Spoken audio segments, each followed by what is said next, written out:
Barbecue. That's the best way I can describe the smell in the air, but not a nice, well-cooked barbecue that greets a warm summer's day like long-parted friends. No, I mean the feeble efforts of my late father. Regardless of how much direction both my late grandmother and mother would give him, every time, without fail, charred, sometimes beyond recognition of what once had been food. We would all laugh despite his frustration, which I suppose, looking back, may have been cruel. However, either my mother or Gran would have pre-cooked a replacement spread, anticipating this very eventuality. All of that, once so clear in my mind's eye, feels more and more distant each passing day, like a dream. The sky, only matching that of the most powerful storms with how overcast it is, almost created the illusion of dusk, despite it only being midday. Well, at least that's what my watch says. Thick clouds carrying what the uninitiated may determine to be great torrents of rain. Another memory flashes to me. It was late evening and my family had decided to go camping on the moors. The rain had followed us our whole journey, which made setting up camp virtually impossible and, to be honest, quite unbearable. Instead of becoming annoyed at each other or the situation, at facts we couldn't control, we broke out waterproof ponchos and danced in the rain until the light disappeared, before we finally decided to take refuge in my grandfather's old Jeep. The floor is a tangled mess of weeds, thick stems almost the same thickness as a human finger ensnare and circle itself, making traversing even the smallest distance tiring and dangerous. I recall many moons ago my grandfather decided to restart his old allotment that had originally been run by one of the older members of the house staffing. Considering this exercise good for the soul, a way for some quality family bonding time, which he always assured me I could trust him on being time well spent. The occasional flash in the otherwise virtually black sky would re-illuminate the completely unrecognisable landscape before me and my fellow survivors, an all too familiar reminder of more of them entering the atmosphere. In the early days of my father building his ship, I recall a time when he detected a meteor shower passing through our atmosphere. Completely harmless, he assured me, but could be worth a look. It'd be better than observing it through a telescope on the ground.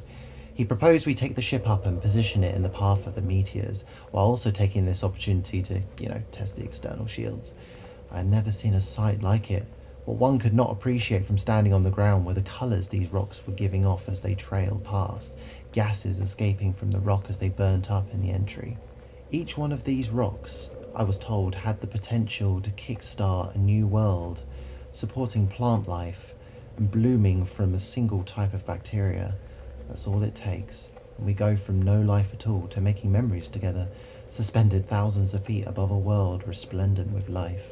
His ramblings were cut short, though, by the shield failing, and we had to make a fairly hairy trip back to the surface, but we were laughing the whole way. Hands, small and dirty, but unmistakable hands, reaching up through the weed as if grasping for the sun itself. There are patches of ground like this all over. It was to be expected. After the 5th day, when temperatures became 4 times that of the regular summer, survivors had stripped off their clothes in an attempt to keep cool. No one could have anticipated the weed's carnivorous appetite. As the majority of us before had stepped upon it with shoes, it was not until bare flesh made contact with it that the poor sods would find themselves sinking into it, while their flesh was pulled away like brisket from bone. There were only skeletons under the weed, and the hands were just popped above it, completely untouched. I thought, though I tried to push this thought out of my mind, this was a group of children.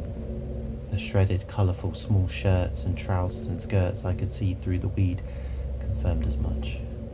My late gran always thought I had inherited my father's fashion style. I loved long coats much like he did, which would catch and flutter in the breeze, a thought only brought to my mind by what looked like a blanket, tiny, and maybe that of an infant's, covered in blood sailing through the air. One of my fellow travellers turns to me, tears streaking her face.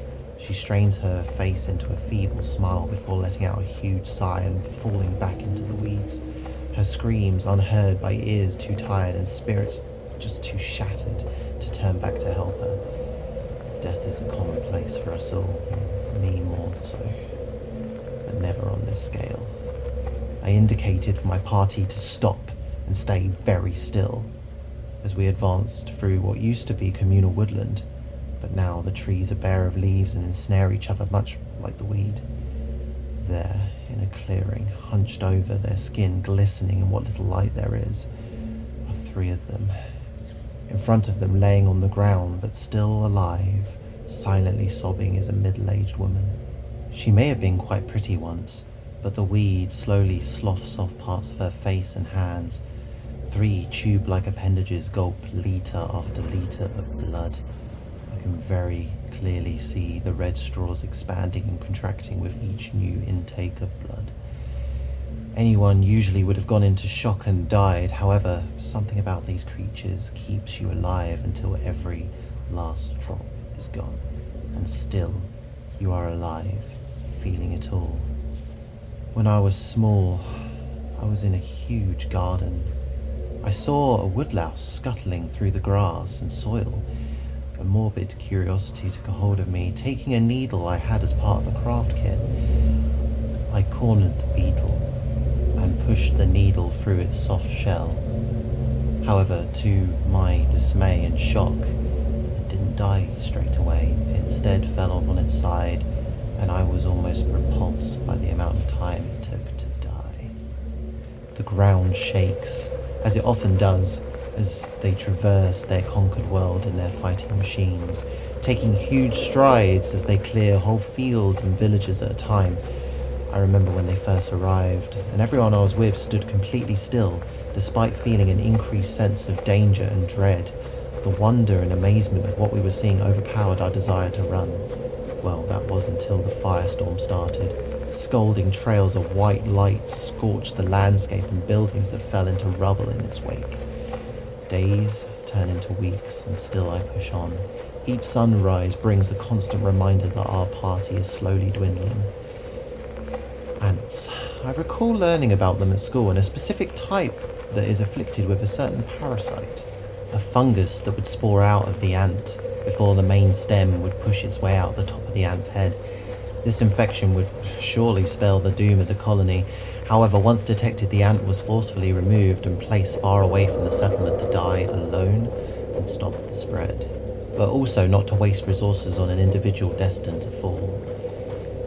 I say this because one of the older members only hours ago was walking and had sliced her leg open on a piece of shredded metal hidden amongst the weed. Needed water regularly applied to the wound to delay the spread of infection. One night I gave her a bottle of water and asked her to collect what little firewood she could find, not letting any of the others hear us. Once she'd limped off far enough, I addressed the others and suggested that we cross a bridge nearby, knowing that on the off chance she came looking for us across the bridge later, by that time the dust in the wind would have covered our tracks. Reaching a large outlook position, I and the 3 others who remained took a moment to rest. I observed, as I took long, deep breaths through the dirty air, 3 boys running as a fighting machine pursued them. Having observed these fearsome walkers before, I knew that had I shouted out, the boys could have changed their course and gone up the steep incline towards us, and had they done that, the thing's gun would have taken too long to rotate upwards, and they very well could have escaped with us. As it was, my lips remained tightly shut. One of the boys tripped and fell over a clump of weed. The other 2 went back to help him, and I heard ringing out over the valley the all too familiar sound of the walker's weapon charging up, and the boys were engulfed in white light. Before, one of the boys had attempted to throw a rock in a desperate last attempt of survival, like bows and arrows against the lightning.